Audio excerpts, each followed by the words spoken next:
ইতিহাস সাক্ষী ইরাকের বীর যোদ্ধাদের সামনে যারাই অন্যায়ভাবে বাজি ধরতে এসেছে তারা শেষ পর্যন্ত ধুলোয় মিশে গেছে। তেল আবিবের বিলাসবহুল বাংকারে বসে বেনিয়ামিন নেতানিয়াহু ভেবেছিলেন ১৬০০ কিলোমিটার দূরে ইরাকের মরুভূমিতে তারা এক অদৃশ্য সাম্রাজ্য গড়ে তুলবেন। কিন্তু বীরের মাটিতে পা রাখার সাহস দেখানোর পর যে পরিণতি তাদের জন্য অপেক্ষা করছিল তা মোসাদের ইতিহাসে সবচেয়ে বড় কালো অধ্যায় হয়ে থাকবে। কোটি কোটি ডলারের আধুনিক প্রযুক্তি আর আমেরিকার অদৃশ্য ছায়াকে বুড়ো আঙ্গুল দেখিয়ে গর্জে উঠেছে ইরাকি সেনারা। ইসরায়েলের তৈরি করা দুর্ভেদ্য দেয়াল ভেঙে গুড়িয়ে দিয়ে তাদের প্রতিটি সেনাকে ধরে ধরে চরম শিক্ষা দিচ্ছে ইরাকের অকুতভয় ঈগলেরা। ইরাকের সাধারণ একজন মেষ পালকের ধমনীতেও বইছে অকুতভয় দেশপ্রেমের রক্ত। মার্কিন পরাশক্তির মদদে ইসরায়েলি স্পেশাল ফোর্স যখন রাতের অন্ধকারে হেলিকপ্টার নামিয়ে ভাবছিল তারা পার পেয়ে গেছে, তখনই তাদের জমদূত হয়ে হাজির হয় এই সাধারণ রাখাল।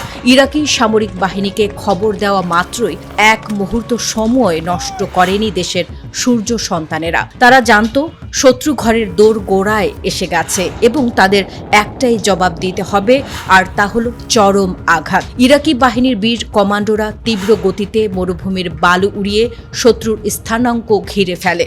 কোনো ভয় বা দ্বিধা ছাড়াই তারা সরাসরি যুদ্ধ ঘোষণা করে অনুপ্রবেশকারী জায়ানবাদী বাহিনীর বিরুদ্ধে শুরু হয় ইতিহাসের অন্যতম রুদ্ধশ্বাস ও একতরফা এক প্রতিরোধ যুদ্ধ।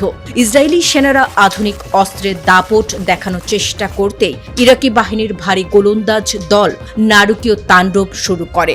একের পর এক রকেট ও বুলেটের আঘাতে খড়কুটোর মতো উড়ে যেতে থাকে ইসরায়েলের অতি গোপন ব্ল্যাক সাইট। ইরাকি যোদ্ধাদের এমন ভয়ঙ্কর ও আক্রমণাত্মক রূপ দেখে মোসাদের এলিট কমান্ডোদের বুক কাঁপতে শুরু করে। তথাকথিত অপরাজেয় ইসরায়েলি সেনারা যুদ্ধের ময়দানে প্রাণ ভয়ে পালাতে শুরু করে। ইরাকি সেনারা তাদের বাংকার থেকে টেনে হিচড়ে বের করে ধরে ধরে হিসাব চুকিয়ে দেয়। আমেরিকার যুদ্ধ বিমানের ব্যাকআপ সাপোর্ট থাকার পরেও ইরাকি সেনাদের ইস্পাত কঠিন মনোবলের সামনে টিকতে না পেরে নিজেদের আধুনিক অস্ত্র ও রসদ ফেলে কাপুরুষের মতো মরুভূমির গভীরে প্রাণ ভিক্ষা চেয়ে ছুটে পালায় জায়নবাদীরা।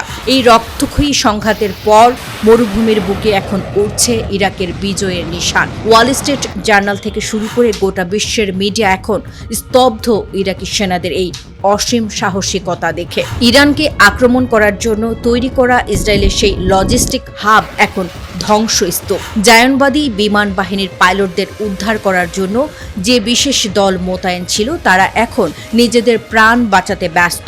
ইরাকি সামরিক কর্মকর্তা কাইসা আল মোহাম্মদ দাউ বুক ফুলিয়ে বিশ্বকে জানিয়ে দিয়েছেন, ইরাকের সার্বভৌমত্ব নিয়ে ছিনিমিনি খেলার চেষ্টা করলে এই পরিণতি ভোগ করতে হবে। এক সাধারণ মেষ পালকের দেশপ্রেম আর ইরাকি সৈন্যদের ইস্পাত কঠিন আঘাতের সামনে নেতানিয়াহুর গ্রেটার ইসরায়েল এর স্বপ্ন এখন ধুলায় ধূসরিত। ইরাক প্রমাণ করে দিয়েছে বীরের মাটিতে অন্যায়ভাবে পা রাখলে কিভাবে শত্রুকে ধাওয়া করে মারতে হয়।